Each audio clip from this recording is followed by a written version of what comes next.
अस्सलाम वालेकुम viewers, welcome back to my YouTube channel daily tips with Asma. Paras नाम का शुमार लड़कों के नामों में होता है। पारस एक इस्लामी नाम है। पारस नाम की इब्तदाई तारीख हिंदी ज़बान से निकलती है। पारस नाम के लड़कों के लिए खुशकिस्मत नंबर 5 माना जाता है। पारस नाम का मतलब है कीमती और नायाब पत्थर। खुशकिस्मत दिनों में बुध और जुम्मे का दिन शामिल है। पारस नाम का शुमार इंटरनेट पर सबसे ज़्यादा सर्च होने वाले नामों में से होता है।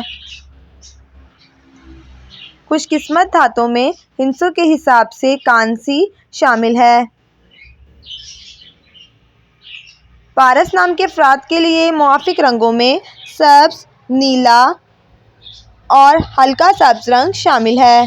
पारस नाम के अफराद के लिए मुआफिक पत्थरों में नीलम पत्थर शामिल है। फ्रेंड्स, अगर आप अपने नाम का मतलब जानना चाहते हैं तो कमेंट बॉक्स में अपना नाम लिखें। इंशाअल्लाह हम आपके नाम की वीडियो ज़रूर बनाएंगे। Thanks for watching. अल्लाह हाफिज़।